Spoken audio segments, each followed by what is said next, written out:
Alright. Tapos maliban sa beef rendang by Malaysian cuisine, meron din silang mga nakasabit doon na ano yan, Maranao delicacies. Ang tawag nila dyan ay dudol. Na sabi ni Ma'am City, tinatawag na to ng kanyang mga kaibigan ng mga Kristiyano na kalamay. Kalamay. Tapos ngayon, inamoy ko siya kung bakit tinawag siyang kalamay at kung anong nga ba ang dudol. So legit ang iyahang humot pa lang, scent pa lang niya, kalamay na gid siya. So basically ang iyahang ingredient yun kay gawa sa niya. Gata ng nyug tsaka asukal ko ano man ang pampatamis, pero wala lang yun sa akin, kumbaga parang speculation lang, di ko pa siya natikman eh. Pero nung tinawag daw ng mga kaibigan ni Ma'am City na kalamay itong dudol nila na Maranao delicacy, so ngayon naintindihan ko na. Kasi sabi ko sa kanya na kaya sabihin mo sila na huwag tawaging kalamay itong dudol kasi dudol is dudol, di ba? Pag kalamay is kalamay. So yun pala, amoy pa lang, amoy kalamay na siya, yung galing sa buhol na nasa bagol. So ngayon, pag ilagay to siguro sa bagol, yun na siguro yung time na pwede na siyang tawaging kalamay, no? Pero the moment na wala pa siya sa bagol ng nyug, huwag mo na siyang tawaging kalamay. Yan. Pero as of now, sobrang strong ng lasa ng beef randang. Kaya yun, ubos na yung kanin. Pwede nga ka ng rice lang yun. Kailangan partner gada siya. Good luck. Okay lang. Ako na pwede dalhon niya sa kuan. Ako lang i-take out ni. Pwede naman, di ba? I-take out, no? Para kung asa ko mukaanon niya, di akong order nga sudan, isa na lang, di ba? Nya, dito ko mag-add na pug kanon.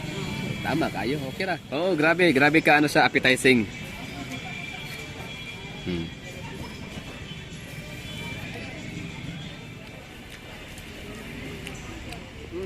Alam ko na. Dapat ka kamay. Mao lagi naglisod-lisod ra ko ba? Wa mo na ingon ba? Eko mo nagimali ba? Nagimali. Pag mga Muslim ang god, mga una sila. Kinamot gina sila. Actually di lang Muslim, no. Tanan mga daghang mga tribo, mga native. Mga Pilipino, mahilig tayo magkamay. Kahit sa mga inasal, di ba, kinakamay natin. Iba talaga, pero pag ganito mga ulam, mga Maranao cuisine, mas intense, no? Mas ma-appreciate mo lalo yung kinakain natin na mga pagkain nila kapag nagkakamay. Kaya napapansin nyo, ewan ko lang ha, itry nyo nga kumain sa mga halal restaurant and karinderya. Meron kayong makakasabayang mga Muslim na kakain na maliban sa pagkain na isi-serve, meron din kasamang planganita. So ang planganita, merong laman na tubig. Para saan yun? Maghuhugas ng kamay tapos kakain. Di ba ma'am? Tama ma'am, no? So bawat kain yan sa mga halal eatery, yung mga kababayan nating mga Muslim, mayroon din silang kasamang yung planganita sa lamesa. Dahil nga sila ay magkakamay. Hugasan ng maghuhugas ng kamay, tapos yun kain. Tapos ikaw na kasabay na ng kumakain, lalo kang gaganahan. Tapos speed at home, sobrang speed at home. Kaso nga lang sa Maynila, hindi lahat ng lugar na may halal eatery. Kaya ang ibang mga Muslim, yun, kanya-kanyang baon, tsaka yung iba kumakain sa Jollibee. Sarap.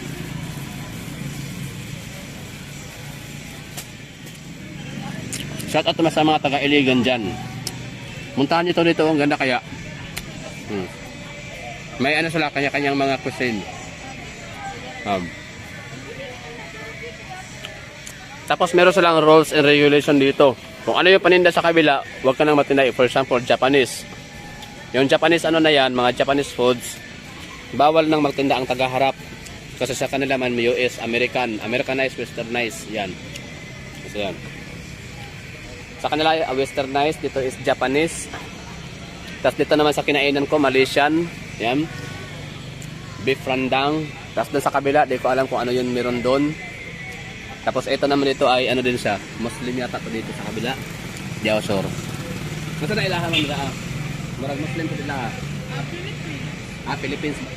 Okay. Yun, no?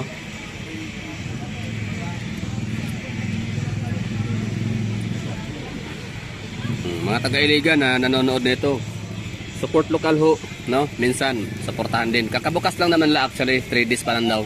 Itong kanilang ano, food park dito sa area. Yan.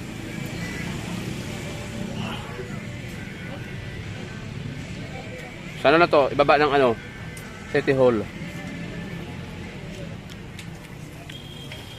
Ang mga vlogger, ang purpose din talaga niyan, ba't sila nag-i-exist, no?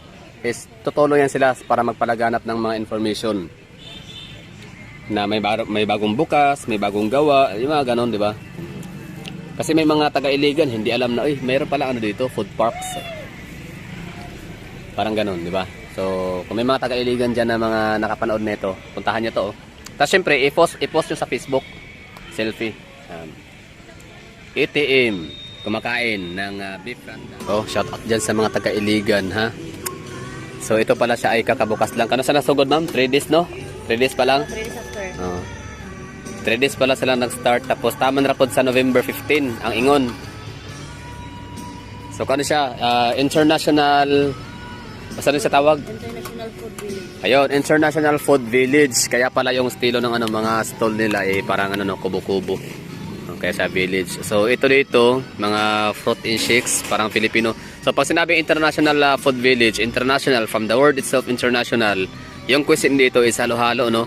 Merong ano, Malaysian. So doon ako nadali kanina, no? Nakain ako napakasarap na Malaysian randang. Beef randang, yan, no? Malaysian beef randang. Shout out kila Ma'am City.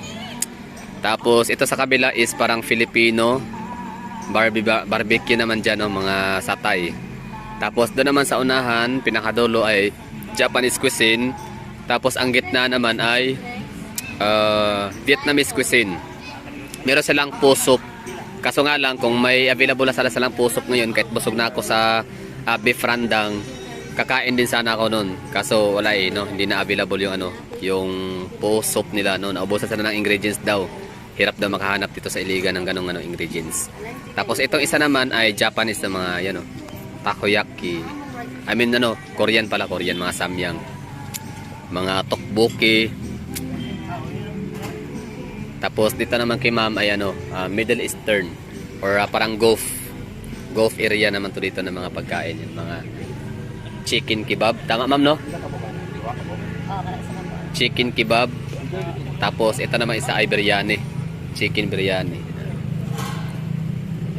Chicken curry, pero yung mga spices ang nag-span. Chicken curry, tas yung mga spices kay made in India, ana. Indian curry. Indian curry. Curry. Indian curry. So, ika-3 days pa lang nila dre, ano, munang medyo luag-luag pa, wala pa kay mga tao. So, sila sir, first time nila nakaanhi. First time pa rin yung nakaanhi karon dre, sir? Asa mo nakabalungan na ay ko Andrea, International Food Village. Sa Facebook sa sa Facebook friends. Okay. O mag-selfie pod mo para inyo po mga Facebook friends makababalukod ba. Support lokal, mga taga-Iligan. Di ba? So pag kakain kayo dito sa International Food Village, selfie rin kayo para 'yan. Tatanong ng mga Facebook friends ng mga marites, "Oy, asa na?" Oh, di ba? Dara sa ubos sa Kuan City Hall sa Iligan. City Hall. Oh, labi kayo lang ano. Oh, promote ba? Support lokal, no? Mga food parks dito. So hanggang ano sila, November 15.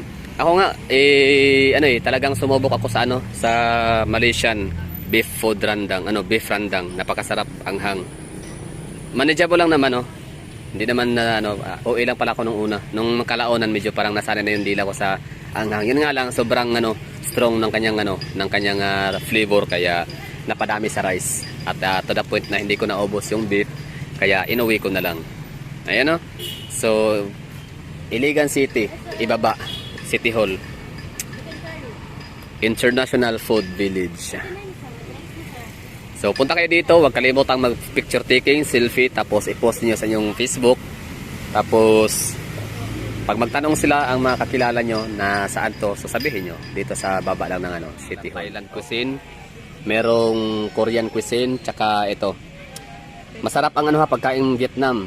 Tapos sa Malaysian, Maranao, Tausog, yun talaga yung natin, yung ating pinaka roots ng ating ano lahi, yung dugo natin. Kaya pansin niyo yung ano, yung mga pagkain, salita, hindi man magkapareha pero parehas ang pagkatunog, di ba? Salamat pagi. Salamat pagi. Ano pa ba? Terima kasi. Mga taga Southeast Asian area, ganyan.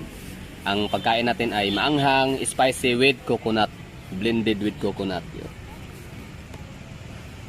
Yun lang ha. So sa mga taga Iligan City na makapanood nito, try nyo naman na dalhin naman ang tropa at buong gang, buong tropa, buong gang, buong pamilya dito sa International Food Village. Baba lang ng ano, City Hall ng Iligan.